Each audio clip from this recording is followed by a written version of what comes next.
好，我是思文。我刚刚得知一个消息，就是我婆婆花6000块钱买了一个空调，就是在刚才刚做的决定，这也太草率了。咱现在采访她一下。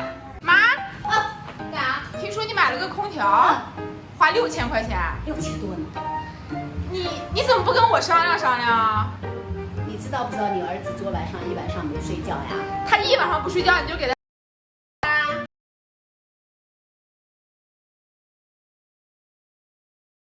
黄了吧？啥呀？他爷爷可舍不得让他孙子受罪啊！可是我们都是沾他孙子光呗。对呀，这谁回来了？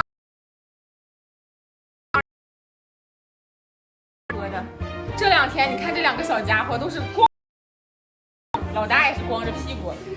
人家已经准备过来装空调了。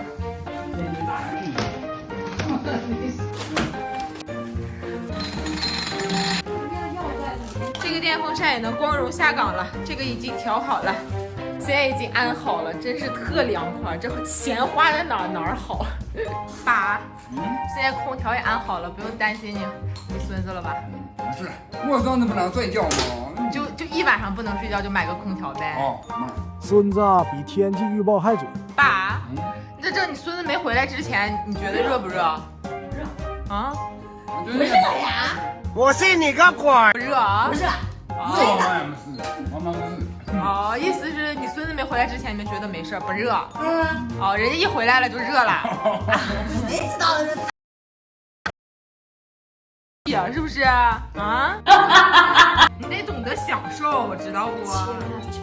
哎，那这也是，这不便宜了，出血了。哦，那个可好了，妈花这么多钱，疼定心疼呀！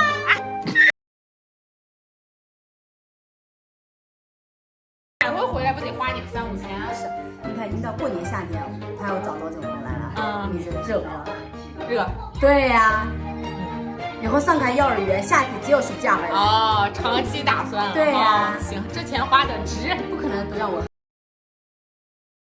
以后都是高兴的，凉快。今天可以好好睡一觉了。睡醒就去溜达。就惯吧啊！一天带你孙子就出去走，费油。就走，出发，出发！那就乐啦，那就高兴啦！哎呀，那就高兴啦！记得关注我啊，下期再见。